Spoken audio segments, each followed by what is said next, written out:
Hi everybody, welcome to Tabletop Educators. I'm Jessica Senesac. I'm going to tell you all about how to stop treating our students like they're a mass product and more about how to start treating them like an individual.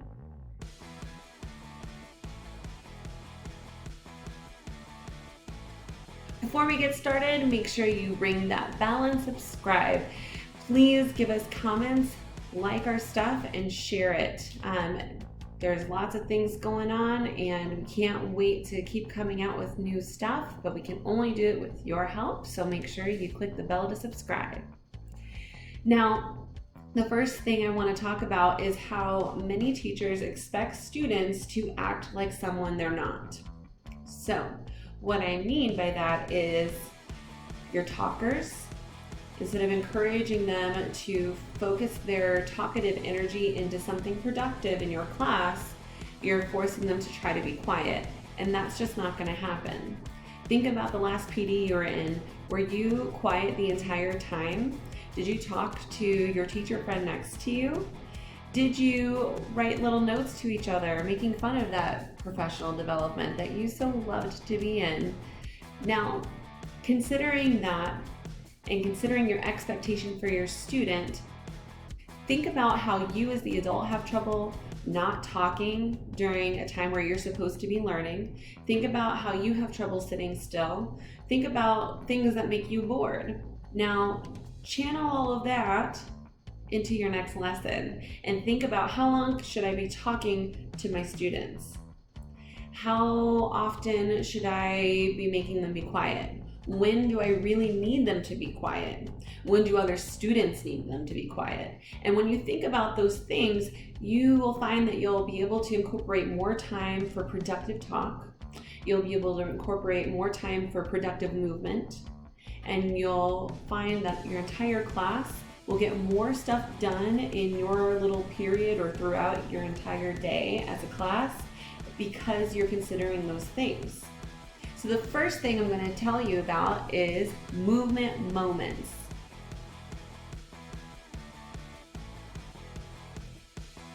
Now, what's a movement moment? It is those moments that you take out to expressly get your students moving. It can be a lesson where they're moving around from station to station, or maybe you have things posted around the room and in groups or individually, they need to walk around and complete tasks or find clues or whatever it is for that activity that you're doing, but they have to move around the classroom. Other movement moments are stretching. So I believe that about halfway through my 90-minute class, I want my students to stop and stretch. So 45 minutes later, if we haven't done a movement activity recently, they need to stretch, and I will stretch with them. Sometimes I will play music and we will have a dance moment. And days where they're particularly antsy and talkative, I might just stop class and say, all right, everybody up, out of your seats, get up, stop. We'll do a movement moment, whatever my choice is for that movement moment, and then we will move on to refocusing, sitting down and doing the thing that I had originally planned. And that's really important sometimes. Sometimes things are going on that we don't know about as teachers. There's high energy in a classroom that just saw a fight break out in the hallway. And sometimes you have to find a way to click their brain and refocus it. So the way that I do that is I might ring a bell, do a movement moment, ring the bell again, movement is over, we sit and we refocus, and I let them get whatever they need to out of their system sometimes. It all depends on the situation, it depends on my class, and it depends on what I see works best for them. So I hope that you guys will find ways to incorporate movement into your classroom and even maybe take them on a little field trip, because I love taking my class around the school and I love incorporating cool activities where we can be outside, we can be inside the classroom. I know some of you are thinking, oh, well, if she says that, that means that she must never do it. I do it all the time. The difference between me and a teacher who's struggling with getting their students outside of the classroom is that I let myself fail a lot.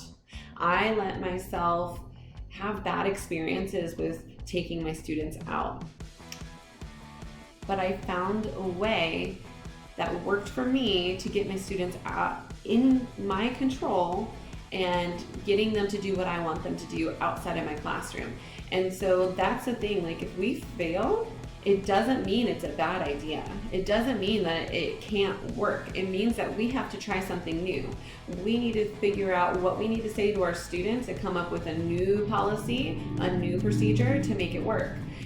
And sometimes what worked for one class is not going to work for another class, but you still want them to get to do those things. I don't think taking away outside time is a good idea because they need to get out of the four walls that they're in all day. They need to experience other things. You just have to figure out what works, right? You just have to say, maybe I need to give them more to do on the walk. Maybe I need to give them a sheet that they're filling out with ideas as they walk, or an activity to do. So one activity I've had my students do as we walk, they have to be taking pictures of things that they see. So now they're actively looking for things to take pictures of as we walk through the halls and get to our next stop on my little tour. So we do like a history tour of the school, right? And there's really cool things all around our school. The trophy room, there's a cool graveyard, there's plaques that commemorate historical events that happened while the school was open, and there's a hall of pictures. There's all kinds of things that students don't actually see even though they walk past it every single day. Now, the fact that they have to be taking pictures keeps them from having side conversations. And they're having fun, they're engaged, they know they're not allowed to disrupt other people's classes, and they're having so much fun, they don't want to do anything to ruin the activity, which is really exciting. Other things that I've done is they have an actual organizer in their hand, and they have to have something to write on. So as they're walking, they're taking notes for a creative writing project. And so they're thinking of descriptive words as we get to the picnic tables where they're going to be working outside quietly on their own to write and reflect. And that, ladies and gentlemen, brings me to my second tip.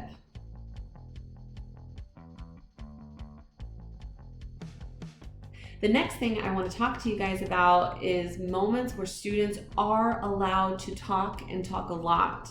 Moments where students are allowed to be loud. Moments where students can just be themselves.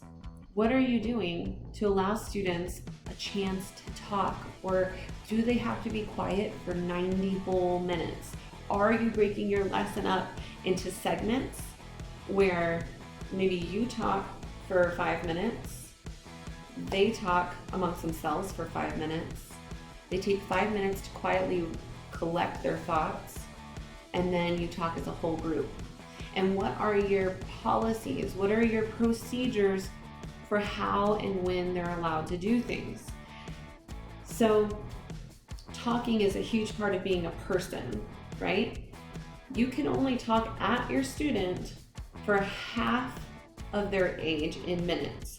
So if you have a 14-year-old student, talk to them for 7 minutes for your lecture time. Set a timer for yourself and shut up. If that timer goes off, stop talking, because anytime after that, they're not going to be remembering what you said. Why? It's neuroscience. The studies have been done for us so that we know exactly how long we're allowed to talk to somebody, and they will retain what we said in their mind. Now, if you just talk at them and you don't give them an opportunity to show their learning or discuss what you just talked about amongst themselves, they're not going to continue to retain that information after the class. So 7 minutes, they've been able to process what you're saying, no daydreaming. They are able to think and consider what you've said and remember what you said. Now you either make them do something It could be, and you can make them get up and do something, create a model of something. They could be doing a group activity now to apply their learning. So you talk and then they apply. Now, when they go into groups, what level are they allowed to talk at? What does a productive group look like? These are things that your students need to know so that they know the expectation, they know what you're looking for. You don't get to just sit. Just because your students are working in a group doesn't mean you get to go to your desk and set a timer and not engage in your students. You have your own clipboard where you're grading them. You're gonna sit down at every single group that you've created and you're going to talk to them or listen in. You're going to take notes. You're going to say, yes, I'm checking to see who all's participating. Yes, I'm checking to see who all has something to say in your group. I want you guys to engage with each other in this manner. Whatever that manner is, you need to explain that clearly. You can take a day to act it out so that they know, and they need to know. They need to know when they're allowed to talk and how they're allowed to talk and what a productive, engaged group looks like when they collaborate. What does it look like? I have seen people struggle with groups, and I've seen people succeed with groups. I love sitting my students in groups because my students all need time to talk amongst each other and re-explain things to each other and work on an activity together, and each person needs to write down what they've contributed, how they've contributed, and they help each other because they want each other to succeed. They become a team. They're more than a group. They are a tribe. They are a Harry Potter house, right? So figure out how you want to do your groups, when you want to give them time to talk or do something together in their groups. Other times you want them to be in pairs because then it's easier to see who's doing most of the talking, and when they're in pairs, their idea maybe wasn't said yet because there's not as many people talking out ideas. Sometimes you want a pairing. So you can pair people off, you can have them move their desks and pair them off instead of keeping them in their group. Then you just have them move their seats, shift them back. And when they've done these types of things enough, you have a procedure for these things, it becomes faster and faster and faster. It is not a waste of class time because they've practiced and they got it down and they know what to expect and they know how to do these things because they do it so often. Other talking moments might be a whole group. So how do you do whole group? Do you have a deck of cards where they know that at any moment at random, their name will be chosen from that card deck?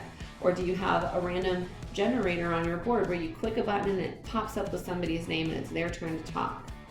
What is your procedure for that? Think that out clearly. How do you want whole group discussions to look? And then when students are talking, do you want them to be taking notes of what individual people are saying? Say, all right, we're doing a really important activity and I want you guys to get other people's perspective today. So I want you to write down the perspective of students as we go through, okay? So that way they're actively engaged in this conversation, and I want them to also think of questions that they have. So when I get to them, maybe they have that question that they can ask and say, I remember hearing Annabelle say that Shakespeare is not something that's appropriate for school. And my question is then, why do we discuss Shakespeare and read Shakespeare in school if it's inappropriateness in a SAC? Then at that point, I can engage in a discussion and everybody might be interested because they were thinking the same question, right?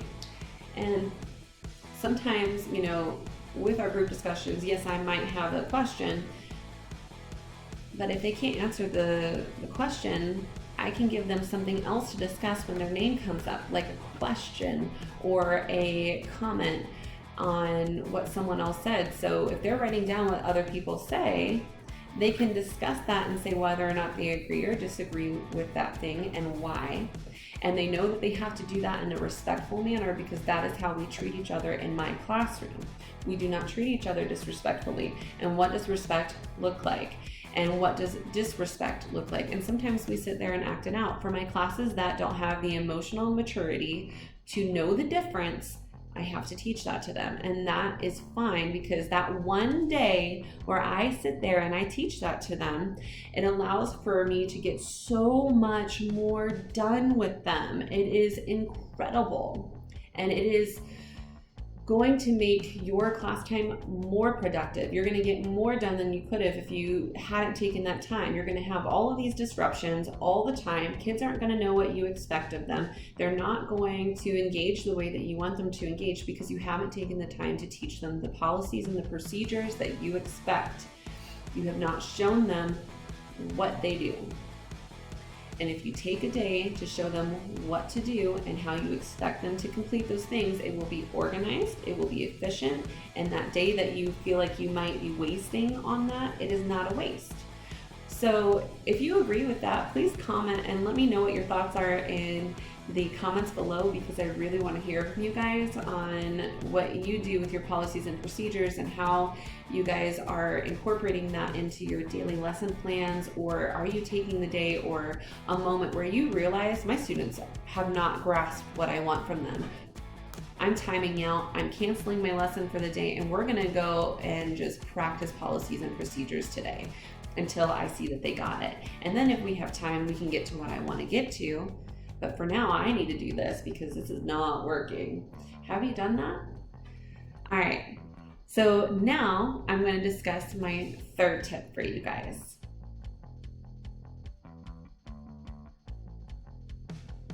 How are you greeting your students? How are you building relationships with your students? This is the puzzle piece that puts everything else together. It determines the success of your movement moments. It determines the success of your group activities. It determines the success of every activity that you have planned that's fun and cool. It determines how your day will be. Why? Because if your students do not think you like them, they will not listen to you. They will not respect you. They will not want to be in your class. They will not want to do the work, and they do not care that it hurts their grade, because they think that their grade reflects badly on you. They don't see it as reflecting badly on them, because they have this self-awareness that means, I know how smart I am. I know I could do that. She doesn't know that because she's a terrible teacher, or he's a terrible teacher. He's rude to me, so I am going to show him or her. Now, if you want good tips on building relationships with your students, reflect on your own relationships that feel good to you. What have people done for you that have made you feel bonded to them, that made you feel like they care about you? Now, I can sit here and tell you everything that I do to make my students feel loved, respected, and appreciated. It may not work for you, but I'm still going to go through what a normal day looks like in Mrs. Senesac's classroom, because this is what works for me, and I know my students know that I care about them. And that is the first thing for relationship building. Make sure your kids know that they are loved and respected by you. How do you do that? You tell them, but you cannot be disingenuous. If you are not genuinely loving your students, they will not genuinely love you back. They will smell that fakeness quicker than you might expect. It might be instantaneous, and they'll just look at you like this, like, for real. And if you are genuine and you still get that face, you just keep being persistent and you keep letting them know. So a normal day, before my kids enter my classroom, I'm a high school English teacher, right? So they all have to come in. I welcome them, and I'm so excited to see you. Hey, oh my gosh, Derek, I'm so glad that you're here. Thank you, welcome to class. how are you doing today? Whatever it is that I say to them, or like I'll see them coming down the hall and I'll start shouting their name, and I'm just so excited. I'm like, Darius, yeah, welcome to class. I'm so excited you're here. And I'm super loud, I'm super energetic, and I'm excited. I'm genuinely excited because we're gonna have a great day today. And I always say that. Why? Because I'm setting the intention that today is going to be a great day. How do you think that impacts my class? Are they excited? Yes. Do we have a great day? Most of the time. So I'm not gonna lie, there are bad days, but everybody has bad days. And here's the thing, on bad days, I don't take the next day to be like, we're all gonna have a talk now. I've done that in the past and I didn't find it effective. I did not feel that it changed something. I have, told everybody, like, yeah, I'm excited to see you guys. Yes, I did get something from the sub and I do want to talk to you guys about it. I'm not as energetic, but I'm like, how are you? I love you guys. I hope, you're doing good. And yeah, we're gonna have a quick talk before class starts, but we're still gonna have a great day. And let them know that, because they need to know that there's hope. It's not gonna be 90 minutes of torture, and that's not going to do anything. It's not going to teach them anything. It's not going to make them act differently if they have a miserable class one day.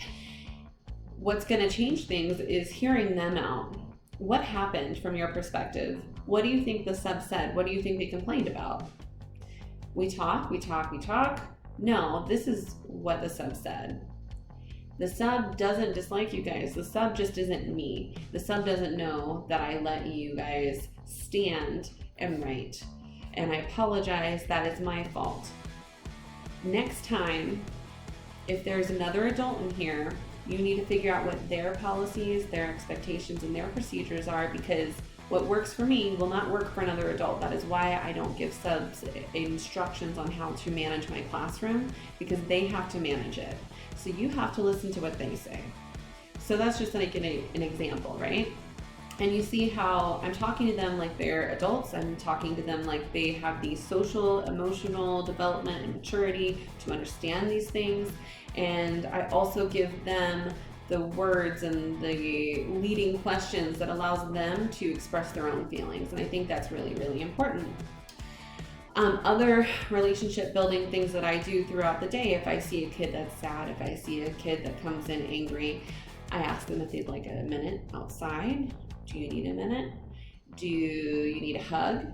Do you need to go get some water? Do you need to go see the counselor? Do you need to talk? I can listen. So I offer all these different things that might work, and they get to figure out what their social emotional need is, because that's something that we all should be teaching our kids. It doesn't matter what subject we teach. Social emotional development is key, and they probably haven't gotten it as much as they need it, right? They need to know solutions to handle their emotions properly. Now, other things that I do, other than checking in with them, making sure they're okay, letting them have a bad day and not expecting them to do whatever it is. I found that my students that are upset will tell me that somebody's in the hospital, they can't focus. I let them take the day off. I'm like, okay, well, tomorrow you still have to do your work. I expect you to still get this work done. You know what the assignment is, correct? Okay. You do what you need to do, take care of yourself emotionally, and then this assignment, you gotta have it to me as soon as you can. And if you don't get it back to me, then it's still gonna be a 0. But today you do what you need to do to take care of you, okay? I do that. You might not agree with me, that's fine. We can talk about it in the comments below. The other things that I do are, instead of saying, you always talk in my class, you always do this, and I don't like that, and I cannot believe like you are doing this, and this is bad, this is bad, and I don't do that. If I have a big talker that everybody in the school is having trouble with, and they have trouble getting them to focus and stay on task, and this student is rude and belligerent, I just love that student more, number one. Number two, I might take them and say, hey, can we talk outside? And they'll already defensive, already posturing. I'm like, hey, so how are you doing today? And I smile. It always takes them back. Oh, I'm good. Suddenly their body posture is more relaxed. They're not on the defensive. They're willing to listen to me, because if you're on the defensive, you're not going to be listening. So now they're listening. And instead of telling them, why can't you just be quiet and listen to me when I'm trying to talk to you and I'm trying to teach a class and you're being really disruptive, I'll say, so I noticed that you were talking to so-and-so, and whoever that might have been, right? I'm like, that was really distracting for me. Did you know that was distracting for me? That student will then tell me whether or not they knew that they were being distracting. I will say, what I see in you is someone who is a leader. You are really great at talking, you're great at communicating, you can make friends very easily, and that is an awesome trait to have. What I need from you, so that I can have an easier time teaching, and so that everybody gets an opportunity to learn, because just because you know the information doesn't mean the person you're talking to knows the information. They're going to talk to you because they like you, and that might not be good for their education, and they are now missing out on stuff. I need you to be a good leader. I need you to make sure everybody in your group is on task, and that means making sure that they're listening and that they're paying attention and they're doing the work. So I flip it and I show them the positives of those traits, because there are positives to those traits. And I think that we don't celebrate students' differences enough. So I think we can all just stop making people feel bad. There's no reason to make them feel bad. There's no reason to manipulate them and make them feel sad just to get what you want. Now, what you need to do is take those disruptive moments and make them into teaching moments, and show them how to take that energy and the negative actions and make them positive. And don't make your students feel like they're being bad. Just explain that you understand. You've been there before, you've done it, and now you're on the other side of things as the teacher. And so now you see as the teacher how hard it is to do the class, and really just show them how human you are and what you're trying to do and why you're trying to do it. We don't explain why enough to our students, why we're doing an activity, why they have to learn X, Y, Z. And if you don't have a good why are you teaching it? If your why sucks, maybe you should be doing something else. That's all I'm saying. I don't know. So those are my major tips and tricks today for my educator friends. I hope that it's helpful. Please make sure you like, share, comment, and subscribe to our channel. We really appreciate it. Check out our website, tabletopteachingllc.com. You're going to find lots of really cool lessons there, some books. You're going to see our blog there if you click on educators. And we have lots of fun articles to help you out with personalized learning, virtual school, and dealing with all of that. We are so excited to launch our article series on those topics, and we really hope that they help you guys, because that's why we're doing it. We're doing it for you. Make sure you let us know what you think in the comments below of everything that we've discussed today, and check out our other videos on our YouTube channel, Tabletop Teaching LLC, and also follow us on social media. Why not? We're on Twitter, we're on Facebook, we're on Instagram, we're on Pinterest, all of the things. We look forward to seeing you there. Remember to follow us and check out what we've got going on all these cool platforms. We'll see you next time.